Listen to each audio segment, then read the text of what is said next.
तो हो, आप मानो या ना मानो, खुद आप फील करो नहीं करो, आप ग्राउंडेड रहते हो, लेकिन अब आप ऐसे नहीं निकल सकते, आपको बॉडीगार्ड लगेंगे और आपको वो चीज़ है।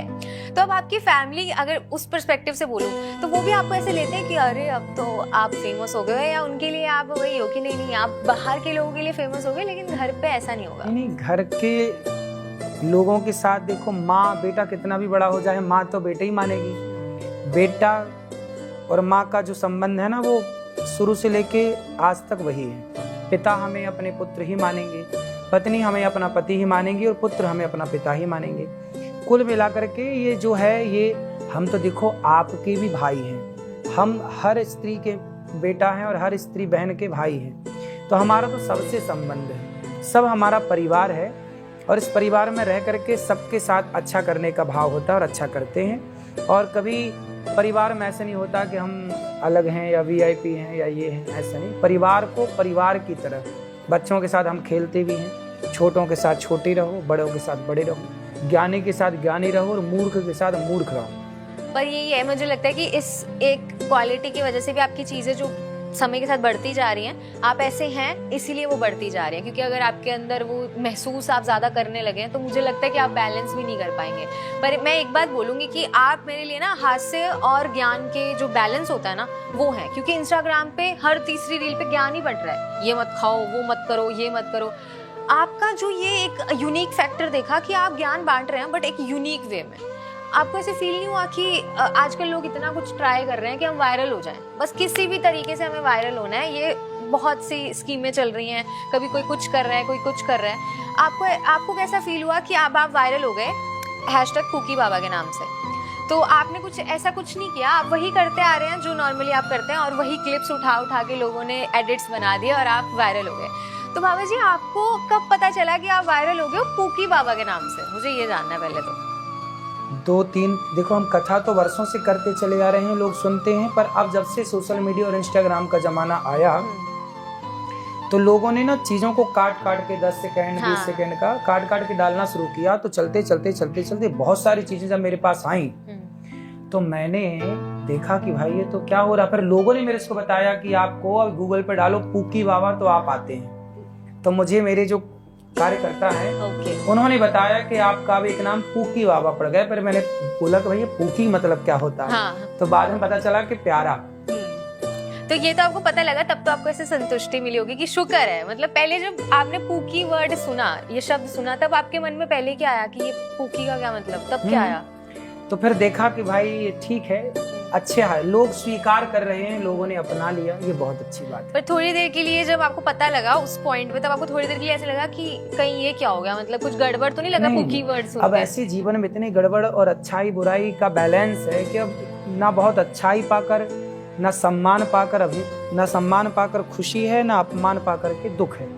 सम, इसी हमारे गीता में लिखा, समत्वम योग उच्यते, समत्वम, सम हो जाना। हमारे यहाँ भागवत जी में आशा ही परमम दुखम नैराश्यम परमम सुखम। हमारे यहाँ ज्ञान ही ये है कि ज़्यादा सम्मान पाकर के ना अभिमानी होना, ना उछल कूद करना, ना अपमान पाकर के परेशान होना। हर परिस्थिति समझते हैं कि भाई यही होगा, सम्मान होगा, अपमान होगा, इसके सिवा क्या होगा।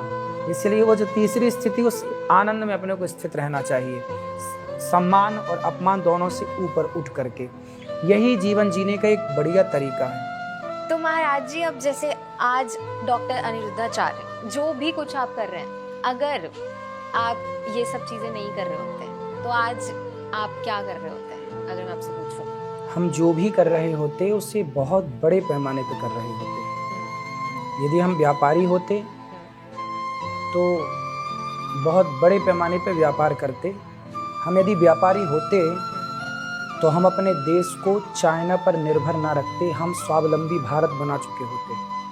हम इस तरह का व्यापार करके दिखा देते कि भारत से जो चीज़ आयात हो रही है और चाइना से जो चीज़ आयात हो रही है, हम उसे रोकने में सक्षम होते यदि हम व्यापारी होते। हम अपने देश को नहीं चाहते कि हमारा देश चाइना पर निर्भर रहे या अमेरिका पर निर्भर रहे या इत्यादि देशों पर। जो चीज़ की रिक्वायरमेंट है, आवश्यकता है, उसे हम खुद बनाएं क्वालिटी के साथ। और जैसे चाइना क्या करता है, क्वालिटी और दाम, पैसे कम रख देता है तो बिक जाता है। हम उससे भी बेहतर कर सकते हैं। देखो सब जब चाइना कर सकता है तो हम क्यों नहीं कर सकते? तो हम ऐसे व्यापारी होते यदि होते कि हम अपने देश के किसी भी व्यक्ति को किसी देश पर निर्भर ना होने देते। जैसे आज हर खिलौना भी छोटा बच्चा खेल रहा है ना, वो चाइना का है। हर चीज चाइना से क्यों? हम क्या कर रहे हैं? हमारे लड़के नौजवान लोग रो रहे हैं, बेरोजगारी है, तुम रो रहो।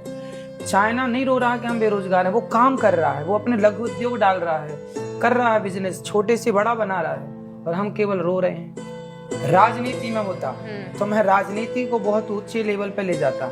यदि मैं किसी और तीसरे, मैं बहुत इंजीनियर होता, मैं डॉक्टर होता, मैं जज होता, तो मैं अपने उस स्तर को बहुत ऊंचाई तक ले जाता। तो आप किसी भी फील्ड में होते तो आप उसको ऊंचे स्तर पे ही लेके जाते। पर मेरा जो सवाल था वो ये था कि अब बचपन से तो आपने ये, मतलब जैसे आपने पैदा हुए तो उसके बाद हम तुरंत तो हमें नहीं पता होता कि हमारे लिए क्या लिखा है, हमें क्या करना है। अब जैसे मुझे मेडिकल की पढ़ाई करनी थी, तो पर उसके बाद मैं ये चीज़ें करती थी, एंकरिंग करती थी, बट मुझे नहीं पता था कि मेरे लिए ये चीज़ें हैं और ऐसी भी पढ़ाई है। वो चीज़ें बाद में मुझे पता चली। तो अगर मैं एंकरिंग और ये सब चीज़ें एक्सप्लोर नहीं करती तो मैं डॉक्टर होती शायद, मैं इतनी मेहनत करती और मेरे को उस फील्ड में जाना था। तो मैं उस तरीके से पूछ रही थी कि आपका बचपन में ऐसा क्या हुआ कि आपने ये संकल्प बना लिया कि मुझे इसी फील्ड में जाना है? ऐसा कुछ तो हुआ होगा, क्योंकि छोटे से आप जब थे तब एकदम से तो सबको नहीं पता चलता, कुछ तो टर्निंग पॉइंट होगा। ऐसा है, हम लोग बचपन से ही ना, हमारे घर में पिताजी पूजा करते थे, तो पूजा पाठ के संस्कार तो बचपन से थे। कथा सुनना, कथा सुनाना, ये सब बचपन से था।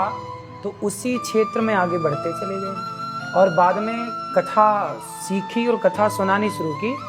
बाद में जब कोरोना आया ना, तो लोगों के पास रोटी नहीं थी, चूल्हा में गैस नहीं थी, सिलेंडर खाली थे और आटा नहीं। जो मजदूर वर्ग का व्यक्ति है वृंदावन में, वो सब परेशान था। तब फिर उन्होंने मेरे से कहा कि हमारे भोजन की व्यवस्था करिए। तब उनके लिए यहाँ पर रसोई स्टार्ट हुई। वो तब से कोरोना से लेकर आज तक चल रही है, जो भारत की सबसे बड़ी रसोई है, 24 घंटे चलती है, जिसमें लगभग 30,000 लोग नित्य प्रसाद पाते हैं निःशुल्क। आपने देखा कि नहीं? मैंने खाना भी खाया। हाँ। मैंने खाया और मैंने वो देखा कि मतलब जो आप शुद्ध घी वाली बात बोलते हो, वो आपके खाने में जो शुद्धता है वो दिखती है। पर ये सब बहुत बड़ी बात है कि 30,000 लोग फ्री में, मतलब बिल्कुल खाना खाते हैं और हर रोज खाते हैं। अब ये आपके पास थॉट प्रोसेस आया, अब ये एकदम से तो शुरू नहीं हुआ होगा कि आपने धीरे धीरे ये शुरू किया होगा? बिल्कुल शुरुआत हुई थी खिचड़ी से। पहले खिचड़ी, कुछ दिन खिचड़ी बटी, 2-4 दिन, फिर उसमें फिर दाल चावल ऐड किया गया, फिर रोटी ऐड की गई, धीरे धीरे फिर। तो ये लोग कैसे आपके साथ जुड़े? क्योंकि आप जब आपने शुरू किया होगा तब तो कुछ ही लोग खाते होंगे, और कैसे आपने किनको मनाया कि हमें ऐसा कुछ शुरू करना है, या फिर वो कैसे टीम कैसे बनी आपकी? धीरे धीरे करते करते ना सब कार्य होता चलता है। देखिए बात सत्यता तो ये है कि करने कराने वाले भगवान होते हैं, और जब वो कराना चाहते हैं तो वो खुद मिलाते चलते हैं लोगों को।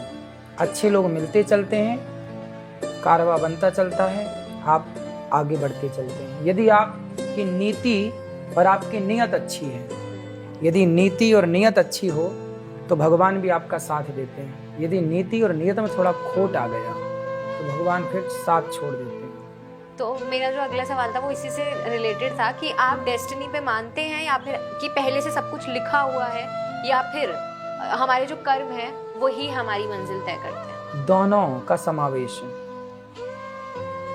कर्म ही लिखे जाते हैं। कर्म 3 तरह के होते हैं, संचित, क्रियमाण और प्रारब्ध। जो आप कर रहे हैं, जैसे मजदूर ने काम किया आज, तो वो कर रहा है, तो क्रियमाण है। फिर जब कर लिया तो शाम को से 500 रुपए मिल गए मजदूर को। तो जो 500 रुपए मिल गए वो कर्म का संचित था। 500 रुपए क्या है, उसके कर्म ही तो 500 बन गए। कर्मों ने रूप किसका ले लिया? पैसे का 500 रुपए का। फिर वो 500 रुपए कि उसने मिठाई खरीद ली, शराब खरीद ली, दूध खरीद ले, बच्चों को कपड़े खरीद लिए, तो वही कर्म उसका फल बन गया, मिठाई में तब्दील हो गया ना वो 500। तो कर्म बना पैसा, पैसा बना मिठाई। बच्चों ने खा ली मिठाई, पत्नी ने पहन ली साड़ी, अब आप पर शराब पी के आप पड़े रहो गंदे नाले में। तो आपके जो पैसे हैं जो कर्म से मिले थे, उसे कर्म करने से जो मिला उसे कहते संचित। संचित हो गया ना। फिर वो मिला आपको वापस मिठाई के रूप में, शराब के रूप में, कपड़ों के रूप, उससे कहते हैं भाग्य। वही है भाग्य। लोग कहते हैं मेरे भाग्य में, अरे भाग्य भी तो कर्म से ही बना। तुमने 500 का काम किया 500 मिले, 1000 का काम किया 1000 मिला। तो जितना कर्म, कर्म से भाग्य, भाग्य से फिर मिठाई खाओ या जहर खाओ। ऐसा भी कहते हैं कि कई लोग बहुत ज्यादा हार्ड वर्क करते हैं, बहुत ज्यादा परिश्रम करते हैं, पर फिर भी ना उनको वो चीज नहीं मिल पाती। वो कहते हैं कि मतलब हमने तो किसी का कभी कुछ बुरा नहीं किया, तो उनके साथ वो चीजें फिर भी नहीं उनको वो मिल पाती। जबकि कुछ लोग ऐसे भी हैं जिनको बिना कुछ किए जल्दी मिल जाती हैं। तो फिर ये क्या हुआ? मतलब ये पिछले जन्म के कर्म होते हैं। ऐसा है कि हमने जो बताया ना कि कर्म जो भी हमें मिलता है, चाहे पैसा मिले, पत्नी मिले, पुत्र मिले, ये सारी चीज़ें, पत्नी हमारे कर्म का ही फल है, पुत्र हमारे कर्म का ही फल है। हम जैसा कर्म करते हैं, हमने किसी के साथ बुरा किया था तो वही हमारा बेटा बन के आ जाएगा। हमने उसको परेशान किया था, वो हमें परेशान करेगा।